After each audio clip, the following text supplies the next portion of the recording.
जय हिंद, वंदे मातरम। स्वागत है आप सभी मेरे प्यारे बच्चों का आपके अपने YouTube channel Subhash study centre पर। जितने भी मेरे प्यारे विद्यार्थी कक्षा 10 के विद्यार्थी हैं और 2024 बोर्ड परीक्षा की धुआंधार तैयारी कर रहे हैं, यदि आपने गृह विज्ञान विषय को चुना है, यहाँ पर आप लोग ध्यान देंगे, चाहे आप छात्र हैं या फिर छात्रा, यदि आपके पास गृह विज्ञान विषय है तो मैं आपके लिए लेकर के आ चुका हूँ गृह विज्ञान के 18 सबसे महत्वपूर्ण बहुविकल्पी प्रश्न, जो आपकी बोर्ड परीक्षा 2024 के लिए सबसे ज्यादा महत्वपूर्ण हैं। और ये 18 प्रश्न हैं, इनमें से मात्र 2 या 3 प्रश्न ऐसे हैं जिन्हें आपको याद करना है।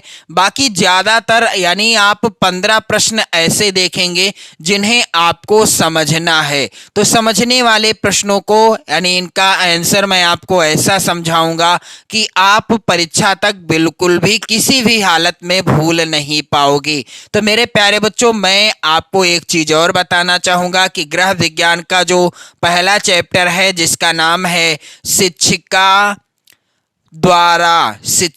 द्वारा प्रतिदर्श बजट का प्रदर्शन। शिक्षिका द्वारा प्रतिदर्श बजट का प्रदर्शन, आप लोग ध्यान देंगे, बजट का प्रदर्शन, ये पहला चैप्टर है। और इस पाठ के अंतर्गत कुल 18 बहुविकल्पी प्रश्न हैं जो वेरी इंपॉर्टेंट हैं 2024 की बोर्ड परीक्षा की दृष्टि से। तो मैंने उन्हीं प्रश्नों को इस वीडियो में शामिल किया है, इसलिए मैं चाहता हूं कि आप लोग इस वीडियो के माध्यम से ये 18 प्रश्न जरूर तैयार कर लें, इन्हें अपनी नोट्स पर जरूर लिख लें। और इसी तरह से मैं आपकी चैप्टर वाइज, आप लोग ध्यान दीजिएगा, यदि आप कमेंट करते हैं तो मैं आपकी चैप्टर वाइज इसी तरह से तैयारी कराऊंगा बोर्ड परीक्षा 2024 की। बहुविकल्पी प्रश्नों की ओर ज्यादा ध्यान देना है आपको, क्योंकि बहुविकल्पी प्रश्न 20 आएंगे और 20 प्रश्नों का आंसर यदि आपसे सही हो जाता है तो आपके पूरे 20 नंबर मिलेंगे,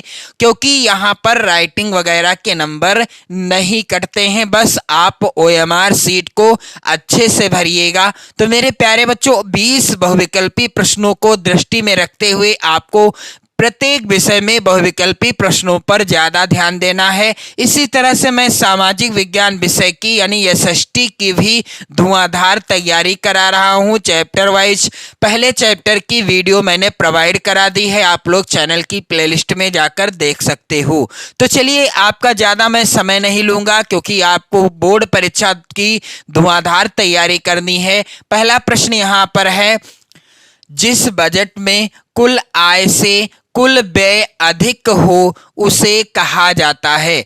घाटे का बजट कहा जाता है, संतुलित बजट कहा जाता है, बचत का बजट कहा जाता है, या उपर्युक्त में से कोई नहीं। तो इसका उत्तर क्या होगा? जिस बजट में कुल आय से कुल व्यय अधिक हो। मान लीजिए आपको कमाना था 5,000 रुपए, आपने 5,000 रुपए आय के रूप में प्राप्त किए और व्यय कितना हो गया? 6,000 रुपया हो गया खर्चा, यानी व्यय यानी खर्चा हो गया 6,000 रुपए। तो अब आप यहाँ पर स्पष्ट रूप से समझ पा रहे होंगे कि आपकी आय है 5,000 रुपए की, खर्चा हो रहा है 6,000 रुपया, और इस तरह से आप 1,000 रुपए के किस में जा रहे हैं? लाभ में हैं या हानि में? यानी आपका क्या हो रहा है? 1,000 रुपए का घाटा हो रहा है। इसलिए यहां पर उत्तर हो जाएगा घाटे का बजट।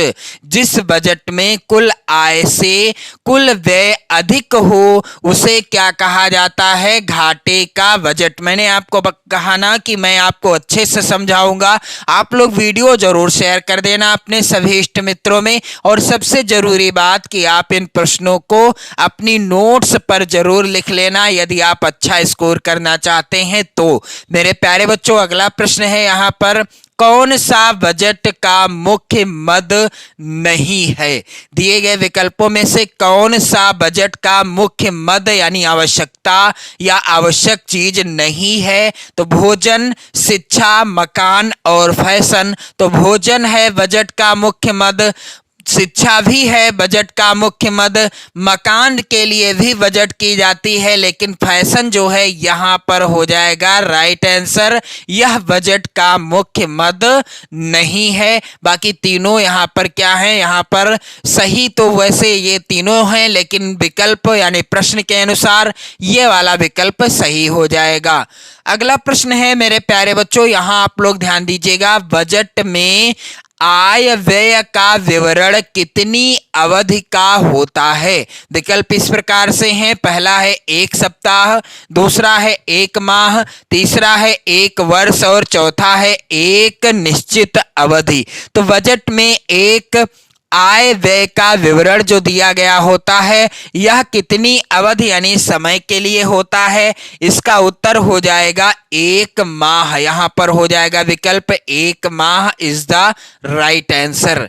अगला प्रश्न है, बजट की मूलभूत आवश्यकताएं क्या हैं। तो यहां पर आप लोग ध्यान देंगे, विकल्प इस प्रकार से हैं, पहला भोजन, दूसरा आवास, तीसरा वस्त्र और चौथा इनमें से सभी। तो बजट की मूलभूत आवश्यकताएं क्या हैं, यानी क्यों हम बजट करते हैं। तो भोजन के लिए बजट करते हैं, आवास यानी घर बनाने के लिए बजट करते हैं, वस्त्र खरीदने के लिए भी बजट की जाती है, यानी उत्तर होगा इनमें से सभी। यहाँ पर सही उत्तर है।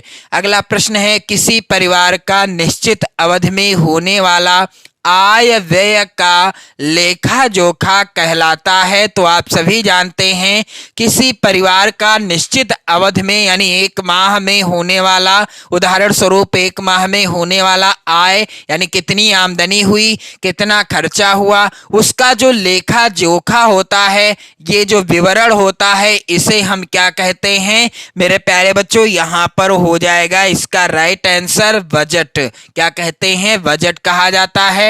अगला प्रश्न है मेरे प्यारे बच्चों, पारिवारिक बजट का मुख्य मद क्या है। तो भोजन है, दुकान है, मनोरंजन है या फर्नीचर। तो पारिवारिक बजट का मुख्य मद क्या है, भोजन है। यहाँ पर पहला ही विकल्प सही हो जाएगा। अगला प्रश्न है, यहाँ पर मासिक बजट बनाना आवश्यक है, क्यों आवश्यक है। तो मेरे प्यारे बच्चों, यहाँ पर आप देखोगे आकस्मिक व्यय के लिए, दूसरा है विकल्प दैनिक खर्चों के लिए, तीसरा विकल्प है यहाँ पर आय व्यय में संतुलन रखने के लिए, और चौथा है व्यय पर नियंत्रण रखने के लिए। तो हम मासिक बजट किस लिए अनिवार्य रूप से बना सकते हैं, इसका राइट आंसर हो जाएगा आय व्यय में संतुलन रखने के लिए मासिक बजट बनाना आवश्यक होता है। 1 महीने में कितना हमने आमदनी प्राप्त की, यानी कितनी आमदनी हुई और कितना जो है हमने खर्च किया, इसका जो है संतुलन रखने के लिए हमें बजट बनाना आवश्यक होता है। अगला प्रश्न है, यहाँ पर आय व्यय में संतुलन बनाए रखने हेतु तो कौन सा साधन उत्तम होगा। वार्षिक बजट, मासिक बजट, साप्ताहिक बजट या दैनिक बजट। यदि हम आय व्यय में संतुलन बनाए रखना चाहते हैं, इसके लिए कौन सा साधन उत्तम होगा। तो यहाँ पर उत्तर हो जाएगा मासिक बजट। यदि हम मासिक बजट बनाते हैं तो यह सबसे उत्तम होगा हमारी आय व्यय में संतुलन रखने के लिए। अगला प्रश्न है मेरे प्यारे बच्चों, ग्रह अर्थव्यवस्था को सुचारू बनाने के लिए आवश्यक है, क्या आवश्यक होता है। यहाँ पर आप लोग ध्यान देंगे, पहला है विकल्प आय का अधिक होना, साधन से संपन्न होना, कंजूसी करना या आय के अनुसार व्यय का बजट तैयार करना। तो ग्रह अर्थव्यवस्था को यदि हम सुचारू यानी सही तरीके से चलाना चाहते हैं, इसके लिए हमें क्या करना होगा, आय के अनुसार जितनी हमारी आमदनी है, मान लीजिए 5,000 पर मंथ हमारी आमदनी है, अब इन्हीं 5,000 रुपयों की इनकम को यानी आमदनी को देखकर ही हम अपने खर्चों को यानी अपने जो है व्यय का बजट तैयार करेंगे। यही सबसे अच्छा और सबसे सुचारू साधन है अर्थव्यवस्था को चलाने के लिए, किसकी, ग्रह की अर्थव्यवस्था को। अगला प्रश्न है, बजट का सर्वाधिक महत्वपूर्ण मद क्या है। तो दिए गए विकल्पों में से सही उत्तर क्या होगा, शिक्षा, मनोरंजन, फैशन या भोजन। तो बजट का सर्वाधिक मद क्या है, यानी सर्वाधिक महत्वपूर्ण मद क्या है? तो इसका उत्तर क्या होगा मेरे प्यारे बच्चों? भोजन हो जाएगा सही उत्तर। यहाँ पर आप लोग ध्यान देंगे यदि, तो आपको ये सभी प्रश्न याद नहीं करना है, इन्हें आपको क्या करना है, समझना है। यदि आप इन प्रश्नों का उत्तर अच्छे से समझ लेते हैं या इन प्रश्नों की सरल शब्दों में व्याख्या समझ लेते हैं तो आपसे ये प्रश्न कभी भी गलत नहीं होंगे। मेरे प्यारे बच्चों, यहाँ आप लोग ध्यान देंगे, अगला प्रश्न है, बजट सफल होता है व्यय कम करके, आय व्यय के सही संतुलन से, आय का ज्ञान या उपर्युक्त सभी। तो बजट कब सफल होता है, इसका उत्तर क्या होगा?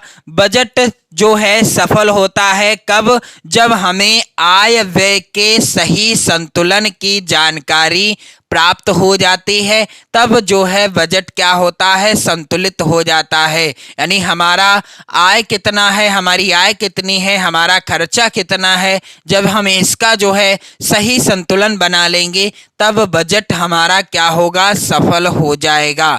अगला प्रश्न है, पारिवारिक बजट बनाने का उद्देश्य क्या है? तो यहाँ पर विकल्प है, पहला बचत करना, दूसरा व्यय पर नियंत्रण, तीसरा है आय का ज्ञान और चौथा है उपर्युक्त सभी। तो पारिवारिक बजट बनाने का उद्देश्य है क्या मेरे प्यारे बच्चों? यहाँ पर आप लोग ध्यान देंगे, पारिवारिक बजट बनाने का उद्देश्य है, इस प्रश्न का उत्तर होगा यहाँ पर उपर्युक्त सभी। बचत करना भी है, पारिवारिक बजट बनाने का उद्देश्य व्यय पर नियंत्रण करना, यानी खर्चे पर भी नियंत्रण करना है। पारिवारिक बजट का उद्देश्य आय का ज्ञान कराना भी है, यानी उत्तर होगा उपर्युक्त सभी। अगला प्रश्न है, जीवन स्तर को ऊंचा उठाने के लिए गृहिणी को चाहिए, क्या करना चाहिए गृहिणी को? घर का काम स्वयं करना, घर का काम नौकरों से कराना, वैज्ञानिक दृष्टिकोण रखना या पढ़ना लिखना। तो उत्तर क्या होगा? यदि हमें जीवन स्तर को ऊंचा उठाना है, इसके लिए गृहिणी का कर्तव्य क्या है, यानी उसे क्या करना चाहिए? इस प्रश्न का उत्तर होगा मेरे प्यारे बच्चों यहाँ पर घर का काम स्वयं करना। यदि प्रत्येक गृहिणी घर का स्वयं कार्य करना स्टार्ट कर देती है तो उसका जीवन स्तर ऊंचा उठ जाएगा। अगला प्रश्न है, सर्वोत्तम पारिवारिक बजट किसे माना जाता है? तो विकल्प इस प्रकार से हैं, पहला है विकल्प घाटे का बजट, दूसरा है बचत का बजट, तीसरा है संतुलित बजट और चौथा है इनमें से कोई नहीं। तो सर्वोत्तम पारिवारिक बजट किसे माना जाता है? इस प्रश्न का उत्तर होगा मेरे प्यारे बच्चों, सर्वोत्तम पारिवारिक बजट माना जाता है किसको? बचत का बजट। इसका राइट आंसर होगा बचत का बजट सर्वोत्तम पारिवारिक बजट माना जाता है। अगला प्रश्न है मेरे प्यारे बच्चों, पारिवारिक बजट का सिद्धांत प्रस्तुत किया, किसने प्रस्तुत किया पारिवारिक बजट का सिद्धांत? मेयर्स ने, एंजिल्स ने, मार्शल ने या हिक्स ने? तो पारिवारिक बजट का सिद्धांत एंजिल्स ने प्रस्तुत किया था। अगला प्रश्न है, आदर्श पारिवारिक बजट माना जाता है? तो यहाँ पर विकल्प इस प्रकार से हैं, पहला विकल्प है घाटे का बजट, दूसरा है संतुलित बजट, तीसरा है बचत का बजट और चौथा है दैनिक बजट।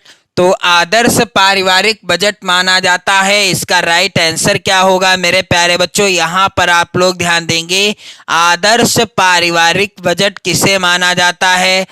बचत का बजट। यहाँ पर उत्तर होगा बचत का बजट। अगला प्रश्न है, पारिवारिक बजट बनाने के लिए सबसे पहले क्या आवश्यक होता है? आय में वृद्धि, व्यय पर नियंत्रण, आय व्यय का पूर्वानुमान या आकस्मिक व्यय का ज्ञान। तो पारिवारिक बजट बनाने के लिए सबसे पहले क्या आवश्यक होता है? इसका उत्तर क्या होगा मेरे प्यारे बच्चों?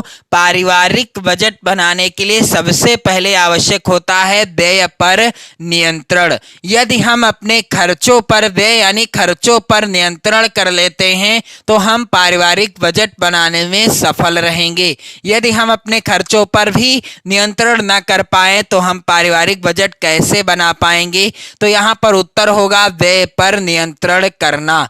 अगला प्रश्न है, पारिवारिक बजट का कौन सा मुख्य मद नहीं है? मकान, भोजन, वस्त्र, दुकान। तो पारिवारिक बजट का कौन सा मुख्य मद नहीं है? दिए गए विकल्पों के अनुसार सही उत्तर होगा यहाँ पर दुकान। तो मेरे प्यारे बच्चों, शिक्षिका द्वारा प्रतिदर्श बजट का प्रदर्शन पहला चैप्टर है और इस चैप्टर के 18 बहुविकल्पी प्रश्न यानी एमसीक्यू सबसे ज्यादा महत्वपूर्ण हैं आपकी बोर्ड परीक्षा की दृष्टि से। आप इन्हें जरूर लिख लेना, तैयार कर लेना। और मेरे प्यारे बच्चों, मैं आप सभी से एक रिक्वेस्ट करना चाहूँगा कि आप लोग वीडियो को शेयर जरूर कर देना, लाइक कर देना, अपने प्यारे प्यारे कमेंट भी करते रहना। पढ़ते रहें, मस्त रहें, स्वस्थ रहें। जय हिंद।